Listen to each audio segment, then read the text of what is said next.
Welcome to Last Word. He's Chris Popes. I'm David Jenkins, and Chris, got some tournaments going on. We've had some tournaments just ended. We've just got all kinds of just basketball. It's the dog days, as they say. It's dog days last week. Is the dog days? Well, the dog days continue for a few weeks, forever? at least till we get to the end of February. There's no light at the end of the tunnel yet. We're just in the middle of the tunnel. There's a lot of games left, but we're starting to. We like I said, we have some conference tournaments going on. I have some conference tournaments next week. Just ended a couple tournaments. So, I know kind of the big one around here, just for us talking, is there are two of them really, but the one that I'm kind of thinking about is the Sikeston tournament. They're playing up at Fort Zumwalt North. Did I get that right? Is it north? I believe it is, yes. Fort Zumwalt North, Zumwalt southeast, North. west, southwest, southeast. They rolled through their first game, but the real tournament starts whenever they play Troy in the semifinals, and then possibly a matchup with Helias, a rematch of the third place game, which I think everybody's looking forward to if it were to happen. I think so. I don't know what the mindset of the players or coaches, but I know fans would probably like to get a win over Helias, seeing as that's how the season ended for them last year. In a not very good way that Sikeston kind of ended the year, kind of shell of himself in that game after losing that very close overtime game to Vashon.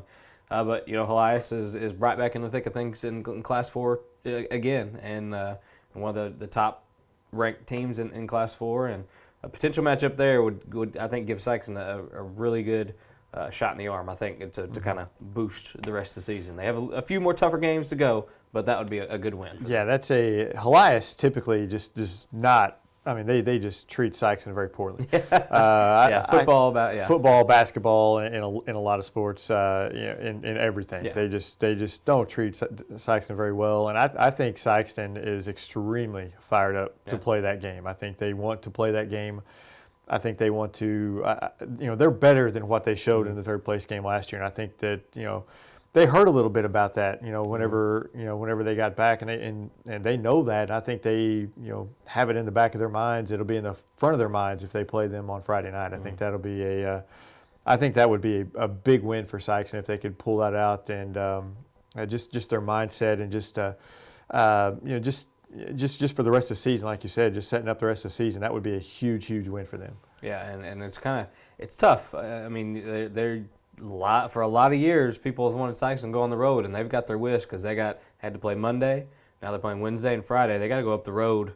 3 a lot of road games. No staying over. They're coming back and going back up. So that's a grind for that tournament anyway. But yeah, I think they got to get. We're shooting this on Tuesday. You got to get past Troy first. Yeah, Troy's going to be a tough team. Yeah. They're not going to be a pushover. Troy's a good program. They've traditionally been a good program. They are again this year. They're a team that knows how to play basketball, and they're not going to be it's not going to be a 40-point beating or anything like that. Sikeston's going to have to go out there, play well to win that game. I think they do that because when Sikeston's motivated, and I think they're motivated to play Helias. I think that motivates them. I think and it showed in the first game. The first game they just completely were dominant, and I think they continue to play well and beat Troy and move on. I really do. I think they see that Helias game and they're motivated to play them. Good tournament. Sikeston's defending champion in that tournament, and the other tournament that might have a little bit of attention-grabbing status around here is the Stoddard County Athletic Association Conference Tournament. SCAA. SCAA. I think I said that right. It's Stoddard County Conference. SCAA. We'll just call it Stoddard County the Conference. Ska. So we have ska bands. Oh, you should have a ska band play at the SCAA. That would be awesome. Is that? Do they not play at the championship of everyone? I think that's the. You got to get that. You got to have it. That'd be awesome. We got stages to do it. It'd be kind of tough to do it in Bloomfield, but you can definitely do it at Dexter. Put them on the stage. Oh yeah. That'd be awesome, dude. Yeah. Okay. Anyway, I don't know if anybody ever remembers ska, but it was a thing in the 90s music. It was there for about a minute and a half. 90s music, little tidbit. But anyway, a minute and a half. The ska tournament. It's at Bloomfield this year. The top 4 teams advanced in this one. You got Advance, Bloomfield, Dexter, Bernie, all advancing in that one. Not in that particular order, but Advance and Dexter rolled on Monday. Bernie pulled out a good win, And of course, Bloomfield pulled out another good win Woodland. over Woodland. So we kind of expected that. Kind of expected the top four to go on and to move into this tournament. It really is, I think, Advance or Dexter's to lose in the I think a semifinal upset. I think that would be a little bit. I think in my mind it'd be a little shocking to see Advance or Dexter lose one of these games. I'm predicting Bernie and Dexter. Bernie and Dexter. All right. I don't know. I just have a feeling Bernie and Dexter. Advance is a very good team, and they're obviously they're the top seed to pick to win it. Bernie, they've kind of struggled at times this year but they always seem to play well in this tournament. Wouldn't shock me to see Bernie pull off the upset there. Yeah. Advance is the clear favorite, and I think an Advanced Dexter game I think is kind of what everybody's expecting. And it wouldn't shock me to see Bloomfield beat Dexter. It wouldn't. It was a good game the first time they played a couple of weeks ago. Went down to the wire. Dexter had a double-digit lead for most of the second half, and then all of a sudden Bloomfield just turned it on. And Bloomfield can do that. Dexter's been playing really well. What 11 or 12 wins in a row. Now it's 11. Yeah. I think it's the most since 2003, and so they're playing some really good basketball. So any of those four teams could win this thing. It's a really good tournament, and it traditionally is. I grew up with it. It's special to me. Yeah. I went to a lot of games there, and I really enjoy going to games there. I think the one game that I think that would not shock me as much as Bloomfield beating Dexter. They just seem to play the same kind of styles. They kind of have the same kind of personnel. If you kind of look at it, they don't have a 6'4" guy, but they have Alex Gibbs in the middle, who's kind of a Gabe Jackson-ish kind of player. But they kind of have the same kind of personnels. Good shooters. I think good overall offense for them. I think Dexter has the edge, but I wouldn't be completely shocked to see Bloomfield pull off the upset over Dexter. Just knowing it's at Bloomfield.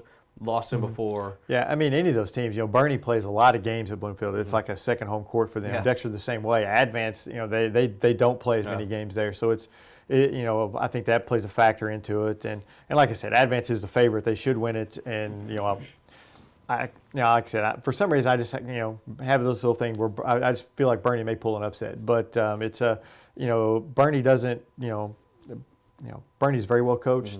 And if Advance doesn't come to play, Bernie will get them. Yeah. Tuesday night, I watched Scott Central and Hayti at a track meet. I went to a track meet and a basketball game broke out. It was 97-92. Scott Central beat Hayti, Jinx. And I'll tell you, if Scott Central plays like that for the rest of the season, I don't know if many teams are going to beat them because they shot well. They 92 points. You wouldn't think they defended well, but they defended when they had to. Pulled down rebounds. D'Antro Beard has turned into one of the best players in the area.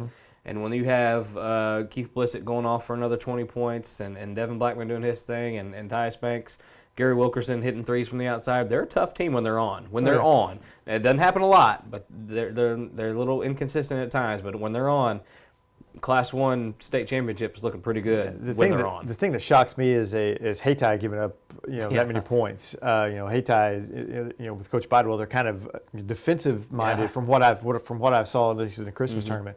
I didn't see a run and gun Hayti team, so that must mean that Scott Central controlled the tempo and they kind of did what they wanted to. And you're not going to miss a lot of shots in a high school game. If you're scoring that many points, you're not missing a lot of shots. And so obviously they shot it well.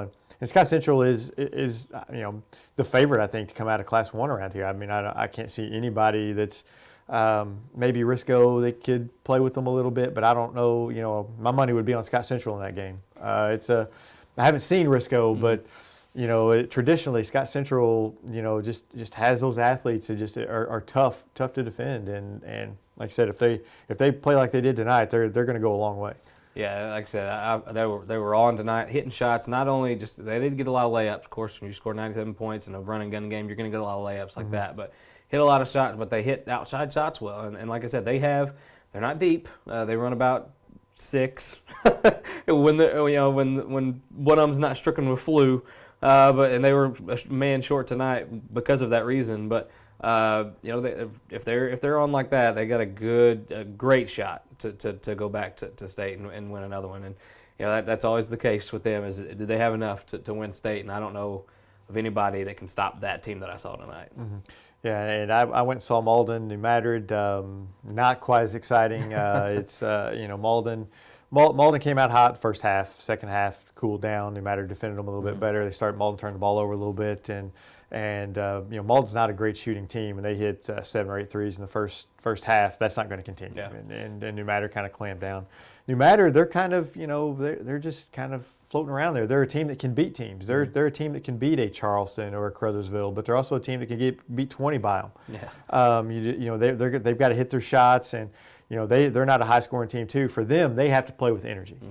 They have to play with energy. They have to get after it defensively and really create turnovers and turn those into points. Mm-hmm. And they were able to do that in the second half against Malden, and that helped them out. And when they do that, they're a good basketball team. When they don't do that, they've lost 8 of 9. Mm-hmm. And they struggle a little bit. So New Madrid, they're a team that can beat some people, but they've got to continue to improve and keep bringing that energy from night in, night out. Yeah, I think they started the year 7-1, 6-1, something like that, Mm-hmm. if I remember right. But yeah, they lost 8 of 9, and they gotta get back, find a way. I'm the same with you. When they play with energy, when they're up in your face, and the most hardworking team that they kind of had that showing during the SCAA Conference Tournament. If they can do that, they can beat some teams. And but yeah, New Madrid, they're right in the thick of that Class 3 District 1 race, and that's Charleston. Came with a big win over Crothersville tonight. It's 80-67. Snapped a 2-game losing streak. They lost 2 games over at the Superman to 2 pretty good teams. Yeah. Graves County and Carbondale. Mm-hmm. Carbondale, Park Hill, Paducah, Tillman, I believe, won the tournament. They lost 2 good teams. They come over and they play another one. That's 3 very good teams they played in a row, and it's a big win over Crothersville. That's a potential district championship matchup. Crothersville had Poplar Bluff on the ropes on Saturday, and that was a big game over there. Mm-hmm. Big test for Crothersville. Couldn't quite pull it out, but then you turn right around 2 days later and have to play Charleston. Mm-hmm. They're in a grind right now, but I would expect them to be in that Class 3 District 1 championship again and fight that one out for the district. Crothersville is only, I think, has 3 losses. One to Dyersburg or somebody over in Tennessee or somebody out of state, and then to Charleston and Poplar Bluff. Those are pretty good losses. Yeah. I mean, you don't want to lose, but those are some good teams that they lost to, and those are. Crothersville is going to be. They're going to be there at the end. That district just keeps looking tougher and tougher. Mm-hmm. Some of those teams down there, they're just going to manhandle each other. It's just going to be a brawl down there. Not literally, but it's could, but who knows? But that's going to be just a knockdown, drag out district tournament out there. And I am looking forward to that district tournament. That's going to be a lot of fun. That's going to be fun, and we'll have a lot of time to wait between then. Have a bunch of regular season conference tournaments going on. It's still a month away. Still a month away. This basketball season is kind of a grind, but hey, I love it. It's awesome. It's that slow time of year. I need to get mid-February so I can get it fired up again. But it's getting close, and there's a lot of good teams we haven't mentioned. Poplar Bluff, Poplar Bluff, beat Jackson the other night. That's a big win for them in their district. All healthy too. And they're finally healthy, finally coming together. So those are some there's some good teams in Southeast Missouri, as there always are, and it's going to be fun to see how they move forward into districts. Be remiss if I didn't mention Josh Stinnett, wrestler for Sikeston, won the Outstanding Wrestler Award for the SCAA Conference Tournament, won his class in 182, and that was big for them. I know Sikeston wrestling fans are excited about that. You could care less about wrestling, I understand that, but hey. It's our wrestling coverage for the year. It was fun. Moving on. It just doesn't have the following as basketball does. There's very dedicated wrestling fans out there. The absolute worst sport in high school, period. Absolutely, period. Absolutely. You might get some emails on that one. That's just my opinion. You might get some emails. It's my opinion. That's not my sport. Their wrestling fans are passionate. They're dedicated. They are, and it takes a better person than me to get out there and wrestle around. I mean, I don't. I'm not built for that, but I just don't like it whatsoever. I think we should have a show of me and you getting and wrestling. I would lose so bad. Well, I have the weight class on you, of course. Yeah, I have that advantage. Do we get to bring in chairs and? Oh, that'd be fun. I mean, because now if we WWE steel cage match, WWE, that's a little different now. No, not a lot of arm grabs and all that. I might be a little quicker around the sliding around the ring. That's about all I'd have. Anyway, the thought of us in any kind of leotard just kind of frightens me, so we're going to get off here. I would not wear leotard. Yeah, we're done. It's a unitard, not a leotard. Leotards or that's what girls wear for ballet. Yeah, I think it's Okay. unitard Unitard or something. I don't know. Whatever, skin tight, anything is not our thing. No. We're done. No, absolutely not. It scared me. We got to go. Yeah, on that note, we're out of here. We'll see you next week on The Last Word.